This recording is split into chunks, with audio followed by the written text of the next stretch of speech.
Mark Lanigan was an American singer-songwriter, author, and musician. First becoming prominent as the lead singer for the early grunge band Screaming Trees, he was also known as a member of Queens of the Stone Age and the Gutter Twins.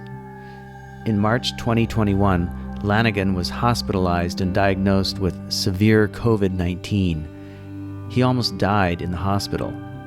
He was left temporarily deaf, unable to walk, and was in and out of a coma for several months.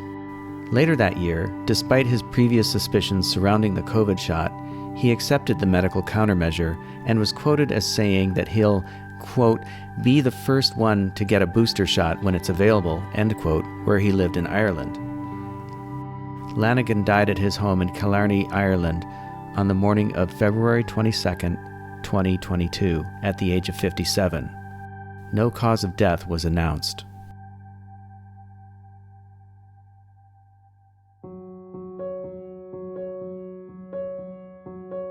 When did we stop asking what people died of? The curiosity surrounding a death just seemed to go away. Is it because people don't want to know, or are they afraid to find out? Or has the media and the medical industry just taken another thing away from us without us really thinking about it? But aren't you curious? The questions surrounding death and illness are not easily answered. But humans are meaning makers, and we create stories to help us answer questions we may not understand. And in a post-media landscape, we want a narrative that helps us process information, which wraps everything up into a neat little package tied with a bow.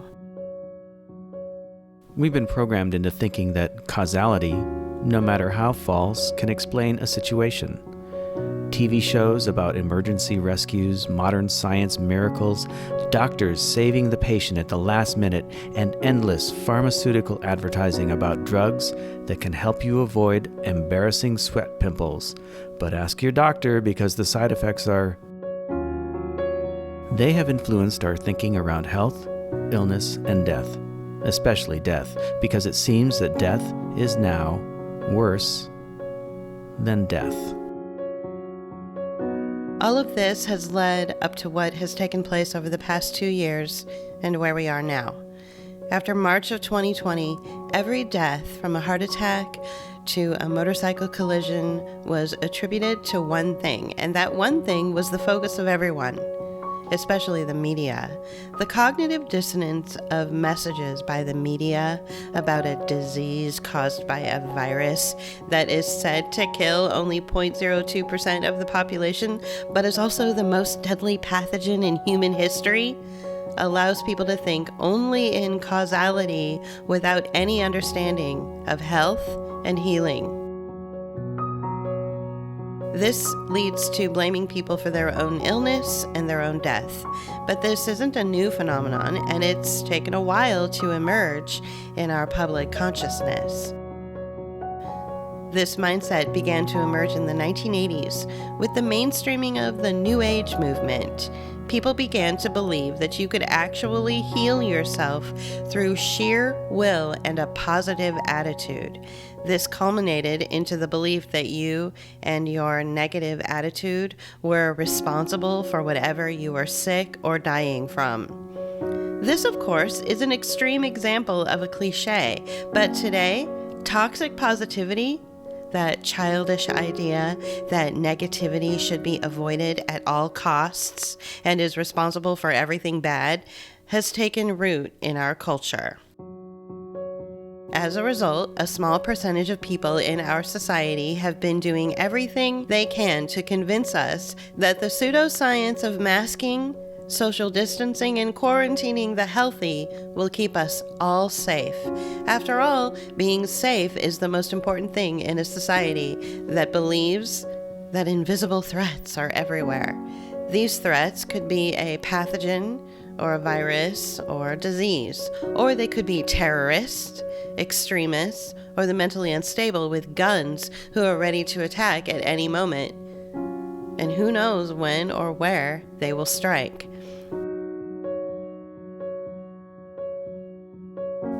This kind of thinking, this obsession with safety, drives behavioral change.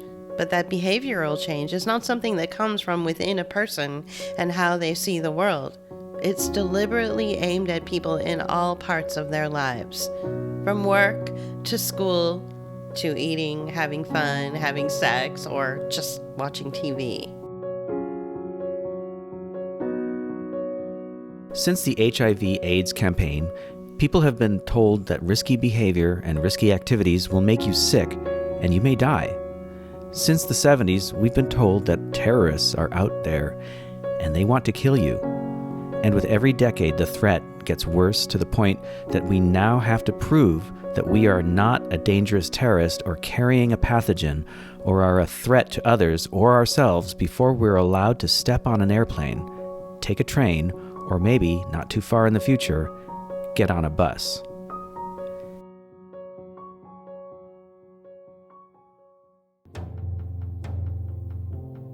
In September 2015, President Obama signed the Executive Order using behavioral science insights to better serve the American people.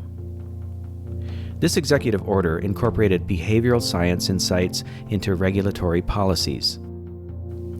Written in progressive feel-good language, this executive order allowed the state to interfere and modify the behavior of people through propaganda, policy, and nudging people into doing things for the common good, or make choices they normally would not. This in turn created an environment of conformity and following rules instead of making decisions. Given these conditions and conditioning, it's hard not to understand why the CDC is conflating a person's diet with risky behavior. It describes medium-rare hamburgers as undercooked and dangerous. The agency also directs Americans to avoid raw cookie dough and not to eat more than a teaspoon of salt every day.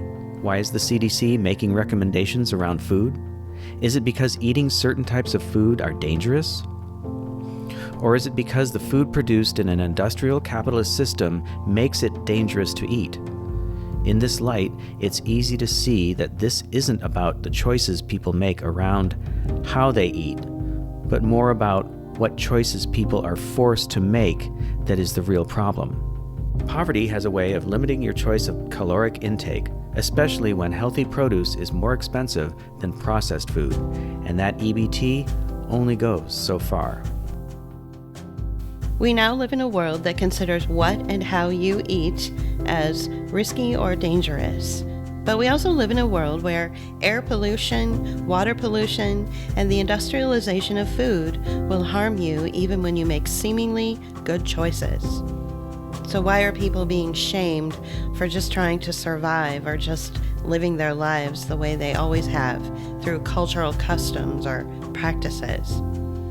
Despite the current socio-political environment of intersectionality and the lifting up of identity cultural biases, the lack of sensitivity around economics and class are being used as a weapon to blame the victim for making bad choices when they have little or no choice at all.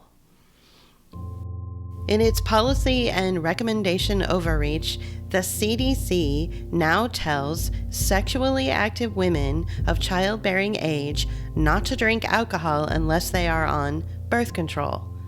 That means women, more or less within the age range of 15 to 50, shouldn't drink alcohol unless they are taking a pharmaceutical product, which may or may not have medically or socially acceptable harmful effects in their health. This is contrasted with the harm that may come through smoking and drinking in any amount, which are not medically or socially acceptable. Although heavily regulated, alcohol is unpredictable. It, along with tobacco, relaxes people and allows them to socialize and have fun, but it may cause injury or death, or it may also cause unwanted pregnancies or birth defects, or who knows. It's just too risky. So better to be safe, because safety is more important than anything else. It's more important to be safe because not being safe means getting sick, or encountering a terrorist, or having an unplanned pregnancy, or socializing and having fun. And that is worse than death.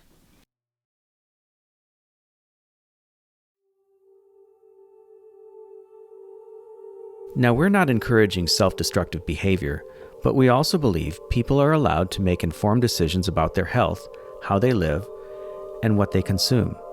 And besides, pharmaceuticals, alcohol, and tobacco are all substances that are not only heavily regulated, but also heavily marketed by a capitalist agenda that creates the conditions for an unhealthy environment in the first place. So why do people believe that experts, scientists, and pharmaceutical corporations who are out to make a profit have our best interests at heart? And why do they believe that if they get an injection, they are preventing their own death and preventing the death of others? How melodramatic. When did we all become responsible for the health of others? How did we attain the power to protect ourselves and everyone around us? And why is it we now have to think of others before we think of ourselves? The full false equivalence of risky activities like driving drunk is now the same as eating raw meat or raw cookie dough or too much salt or not wearing a mask or standing too close to someone or not getting an injection.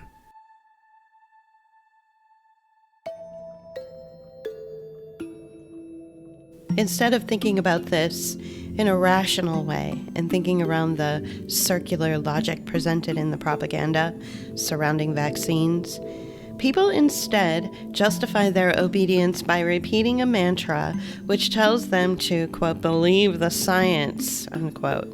And with that, the victim blaming begins because, in this line of reasoning, if a person doesn't take a given injection and that person dies, well, then it's their own fault.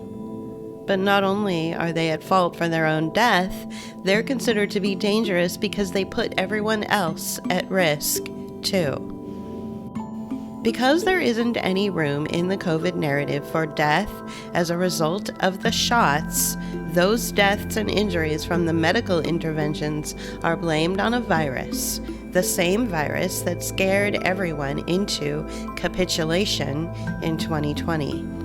This leads people to believe in the need for more vaccines and more boosters because they believe that they aren't safe without them, when in reality, it's the pharmaceutical products that are causing the harm. By not asking or talking about what caused a death, the complicated issues and unknowns go away. We don't have to deal with the reasons if we don't talk about them. The made-up moral story in our minds about what a person did or didn't do that led to their death is enough, and there was no need to ask. And it becomes a part of people's thinking around health, illness, and death. But despite the lack of reporting around why somebody dies, people probably have their suspicions or just intuitively know something isn't right without realizing it. But why do these thoughts get suppressed? Why aren't people paying attention to their intuition and what they know? Do people just not think about illness outside of a virus everyone is so afraid of? What happened to cancer, heart attacks, aneurysm, or any other plethora of things that people actually die of? We've been trained to stop thinking about the value of nutrition or sleep. The word holistic has been poached from health and applied incorrectly to other parts of our lives, like our work life or in politics. Every part of our lives have become mediated, described, and explained. We forget or can't imagine that people are paid money as influencers, reporters, and experts to lie to us and tell us things that are beneficial to corporations and profiteers. Our experience has been reduced to what we can see on a screen. When we do have real-world experiences, they're labeled IRL and have to be explained to be understood. Taste, touch, and smell does not exist in our online experience. We're losing an additional sense that no one really understands, and that sense is the feeling of the presence of another person nearby or the feeling of our bodies in a space. We're unable to express ourselves verbally beyond saying something is awesome or interesting or super cool. Creativity, thought, and feelings require nuance and explanation. Experiences are now what are created for us online, while shopping, or while passively watching a video, or endlessly scrolling.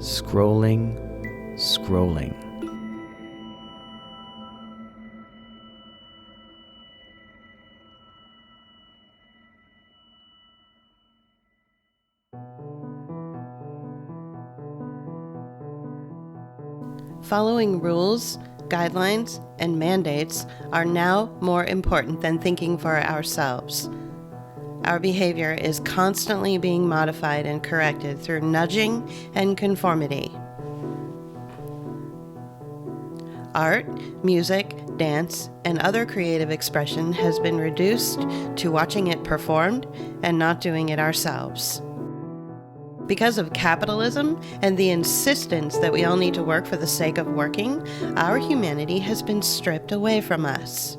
This principle and the behavior modification that comes with it are responsible for the dysfunction we all experience in our contemporary lives. Substance abuse, dependency on relationships or food or harmful activities are the real cause of our misery. And for the CDC to come out and blame us for our own self-destructive behavior is disingenuous. Industrial capitalism and wage slavery are the drivers of poor health and dysfunction in modern society. Additionally, specialization, professionalization, and the commodification of our time have created a situation in which the arts, creativity, and athletics have been taken away from us, and other people create, perform, or play for us, for money. When we do find that little bit of time to express ourselves, it's considered a side interest or a hobby, and its importance is reduced and made subservient to the need for making a living.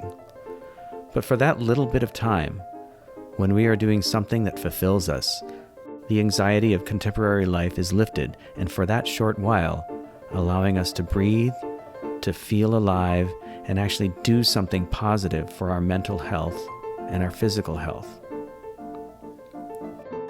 These things that are more important to us individually allow us to ignore the messages from the media telling us we need to get back to our dysfunction and to believe in the propaganda that keeps us in our place. Ironically, by believing the science, we are unable to think and reason for ourselves. Science isn't something to believe in. It's a method for asking questions and investigating ideas and theories about the world around us. By listening to the propaganda of media, we are open to negative influence and vulnerable to attack.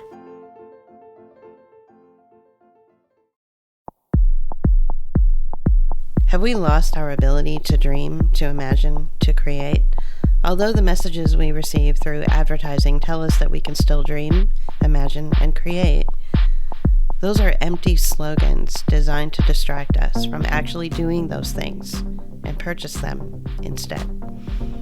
Listening to those lies renders us unable to think, and we no longer ask questions. We have lost the reason for living and the understanding that death is part of life. We've lost our humanity and our spirit. We have lost the sublime.